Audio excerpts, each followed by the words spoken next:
Singapore's unemployment has remained steady at 1.9% in the first 3 months of this year. But the slow global economic recovery means less demand for goods and services. That means fewer people are needed to produce them. One segment of the labour force in particular is most vulnerable to retrenchments. The redundancy rate for PMEs since 2012 is actually the highest among all occupational categories. But these days you have to change your mindset. It's not just learn, work and retire. You're going to learn, work, and then retire. Then there are other threats like robots. You know, it's a bit the same when computers have come. A lot of jobs have been lost due to computers. So some retrenched professionals, managers and executives, or PMEs, are resorting to becoming their own boss. But first, vulnerable PMEs. If you are one of them, how do you stay ahead in today's competitive job market?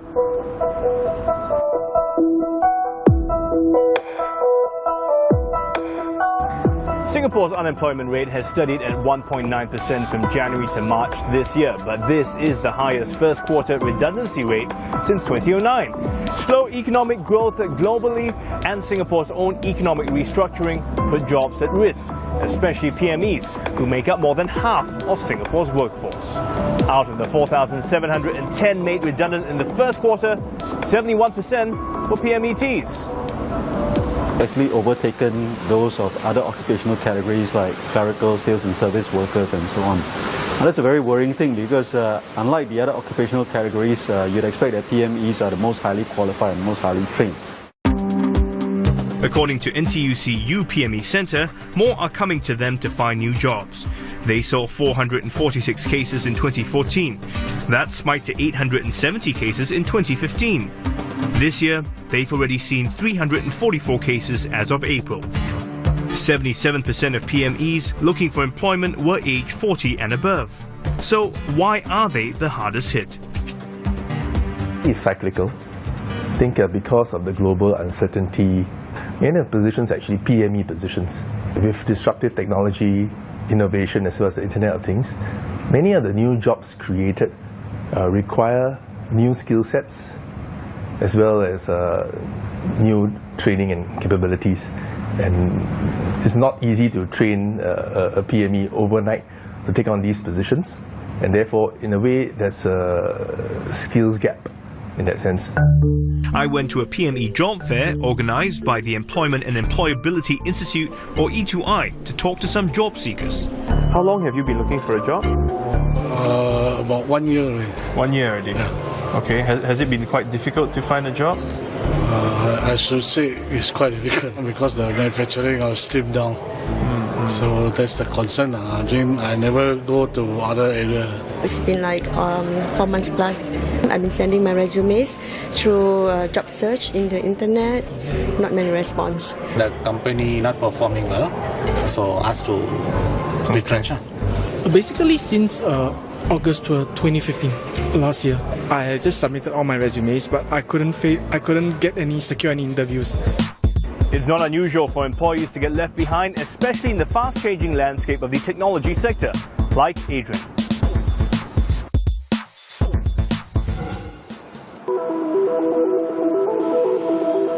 For Adrian, his most recent job loss was his third in the past 7 years. He was first retrenched in 2010. At that time, I was, up on the 20-plus floor up at Suntec Tower 3. Really nice view of, the F1 pit and everything. Lo and behold, the world comes crashing at the end of the year. It was really a big blow, a big challenge, I must say, to any individual who's climbed the corporate ladder. Well, I've got a new job. That took me about close to 10 months. 9-10 months, yeah. I guess it's such that as the higher you are in the corporate ladder, and when you fall, that fall can hurt quite a bit. So it required a lot of readjusting of my expectations, both in terms of the role, the scope, of course the remuneration. So that required a lot of giving on my part. That role didn't last for more than 8 months. Adrian took 10 to 12 months to find his next job. After 2 years, he was retrenched for the third time. after repeated similar events, I guess I have woken up. And it's not about wallowing in one's sorrow. It's about getting up, picking up yourself, looking at opportunities to reskill yourself, find out where your strengths are, build upon those strengths. Rapid changes in the business world mean employees like Adrian can get left behind, especially when new technologies join the fray. Automation has already claimed jobs. The question is, hello, children. As robots become more advanced, will more jobs succumb? I went to the Nanyang Technological University to meet Professor Nadia Thalmann and Nadine, the humanoid robot. So Prof. Nadia, thanks for speaking with us. Let me start off with the first question. What is a robot? A robot is a machine, in fact, that is embodied with a shape. So in fact, it could be a car, or it could be a drone. So in fact, is a machine that has some automatic functions. Okay, but then if you add on artificial intelligence, yes. We've all heard that term before. What is artificial intelligence? Now, if we speak of AI robots or robots that have more intelligence, in this case, these robots have to behave. That they have to speak, they have to recognize people, they need to have the right attitude in the right moment, they have to take decision, right decision. So all that is more mental robots. So it's social and mental robots. So let's say it's more a new category of robots. I'm not into that. And I got to meet Nadine, the world's first most human-like robot. She makes eye contact, smiles, waves, and remembers conversations from previous chats. Well, I haven't had a chance to speak with Nadine yet, so maybe you can introduce me to her? Yes, with pleasure. Hello, Nadine. Hi, it's delightful to see you. I'd like to introduce Stephen. Hi, Nadine, I'm Stephen. How old are you? I look 30, but I'm only 3 years old. What is your job? I am a receptionist. I can help and assist people. Do you like to exercise? Nice. Nadia, I'm not sure if I'd like to exercise that much. I like to collect gossip. What are some of the jobs that they are likely to take away from people? So, a few of them may be receptionists. For example, Nadine will act as a receptionist starting next month here. So she will see people, recognize who it is, and we have developed the hands. In order she's able, we give her a document, she will take it, read it, because it's a computer, so keep it in the file. So you see, she will do it perfectly and maybe better than a standard receptionist. Nadine could be also trained in the next future to serve in a restaurant. As soon as she has the hands, she can recognize objects, she could bring the plates, you know. So all this basic work that are repetitive once you know, I think the robots will be able to do. So these robots, could they be effective in the next 5 years? In 5-10 years, sure, they will be effective. So in this case, what hopefully government should do is really to train these people to another kind of jobs where the robots are not there. Coming up next, Adrian ropes in E2I in his job hunt, a centre that helps job seekers. Earlier, we met Adrian, a PME who has been searching for a job for the past 7 months.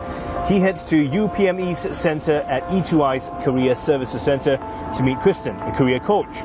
Kristen will assess his current employability and recommend courses that will improve his chances of nabbing a job. All free of charge, as long as you're a Singaporean or permanent resident in Adrian's position.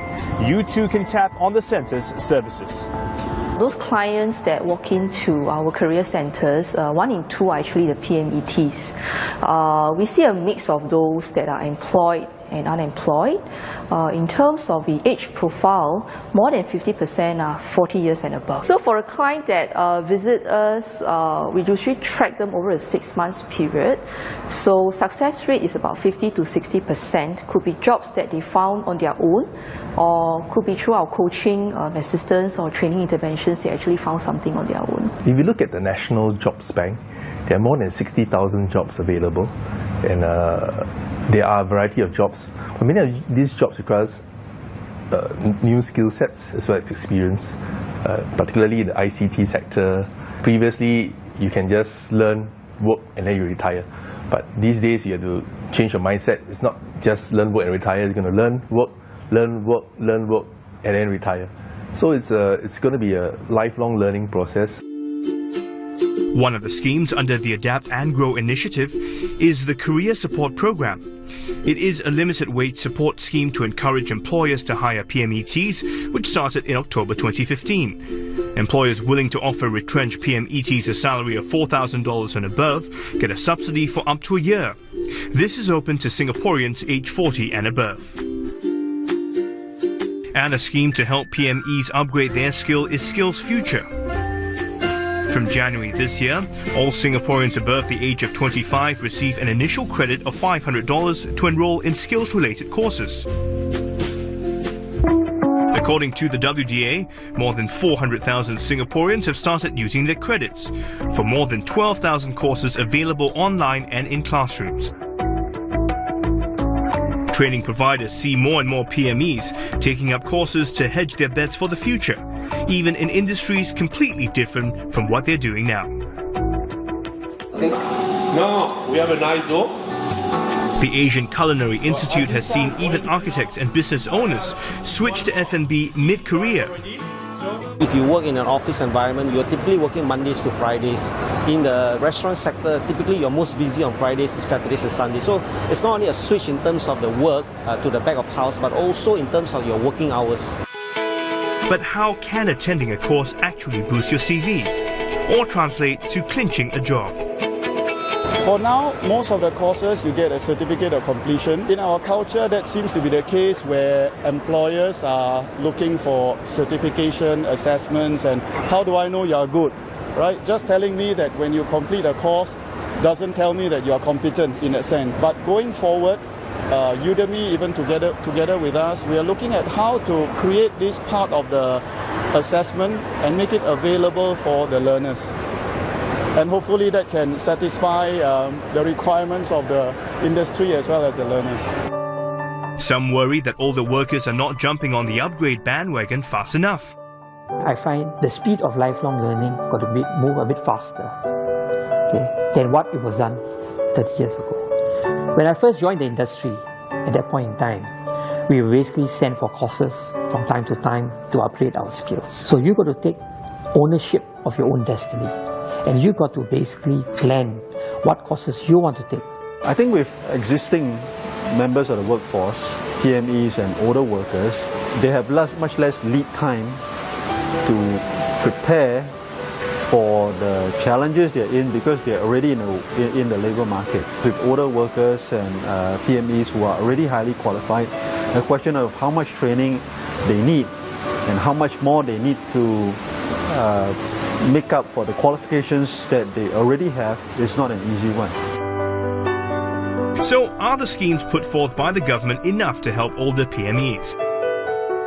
I personally feel the government schemes may not suffice by itself. In society, it's a sad fact that we have an aging population, a growing number of PMEs in the workforce, and they may be looking for jobs, so we need to be open to hiring them. Back to Adrian's visit to E2I. A typical visit to the UPME Centre to meet a career coach will take 45 to 60 minutes. But before you head to the centre, remember to bring your resume and cover letter. Research, do everything. The session I had today was rather useful in the sense that we were able to dialogue. I got affirmation for some of the action that I'm taking, and that really is what we who are in this situation need at this point in time. Right? I mean, there was no guarantee of any placement or anything of that sort, but it was more to say, hey, I think you're on the you're moving in the right direction. Just keep going. It's important for me to be open and try new things. So I'm very open, and I am exploring part-time ad hoc work to keep myself busy and also to bring in some income. Coming up, how disruptive innovations create a different set of opportunities for unemployed PMEs. Freelancers actually is a manifestation of a sharing economy, if you ask me.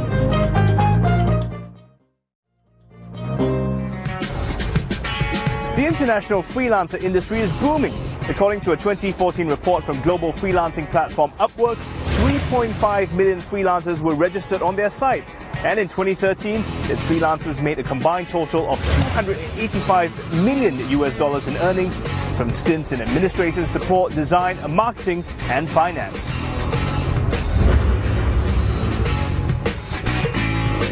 Temporary work is catching on in Singapore.